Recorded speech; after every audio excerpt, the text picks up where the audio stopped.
జనసేన అభ్యర్థులు జోరుగా ప్రచారం కొనసాగిస్తున్నారు. దాంతో పాటు ఈరోజు జనసేన అధినేత పవన్ కళ్యాణ్ తూర్పుగోదావరి జిల్లాలో పర్యటన ఆ నాయకుల్లో మరింత ఉత్సాహాన్ని నింపింది. ప్రస్తుతం మనతో కొంతమంది వీరమహిళలు ఉన్నారు, వాళ్ళని తెలుసుకునే ప్రయత్నం చేద్దాం. మేడం చెప్పండి, పవన్ కళ్యాణ్ పర్యటన మీ జిల్లాలో ఎలా జరగబోతుంది, తర్వాత మీ ఉద్దేశాలు? పవన్ కళ్యాణ్ గారు ఎన్నికల శంఖారావంలో భాగంగా ఈరోజు రాజమండ్రి విచ్చేస్తున్నారండి. ఇంకొక గంటలో ఇక్కడికి రానున్నారు. పవన్ కళ్యాణ్ గారి యొక్క రాక కోసం నిన్నటి నుంచే అసంఖ్యాకంగా అభిమానులు, కార్యకర్తలు అందరూ కూడా చాలా ఆతృతగా ఎదురు చూస్తూ ఉన్నారు.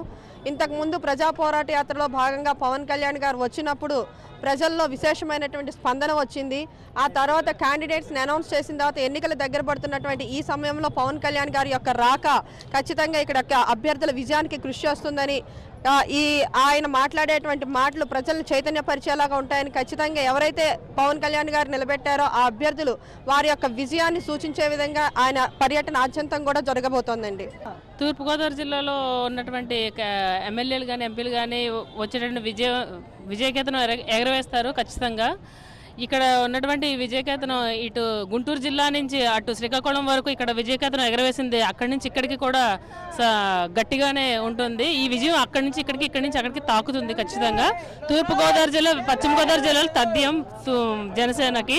సో వీళ్ళందరూ కూడా యూత్ అందరూ, పెద్దోళ్ళు అందరూ కూడా ఇక్కడికి వస్తున్నారు. సో జనసేన పార్టీ పెద్ద మెజారిటీతోనే గెలుస్తుంది. ఇప్పటి వరకు నివురుగప్పిన నిప్పులా ఉన్న ఆ సైలెంట్ వేవ్ అనుకున్న జనసేన ఈ రోజున వారు వచ్చిన తర్వాత ఆ నివురు పోయి నిప్పు బయటకు వస్తుంది.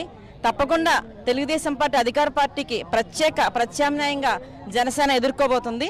ప్రజలందరూ కూడా తప్పకుండా ఈ రోజుతో కంప్లీట్గా పిక్చర్ మారిపోయి ఇక్కడ అభ్యర్థులందరిది కూడా విజయం తథ్యం. డాక్టర్ అనసూరి పద్మలత, రాజమహేంద్రవరం. ఉభయ గోదావరి జిల్లాలో జనసేన జోరు కాదు, కోలాహలం. ఇప్పుడు మీరు చూస్తున్నారు, మండుటి ఎండలో కూడా పవన్ కళ్యాణ్ గారు వస్తున్నారంటే వీళ్ళు ఏదో బిర్యానీయో బీరు ఇస్తేనో వచ్చిన వాళ్ళు కాదు.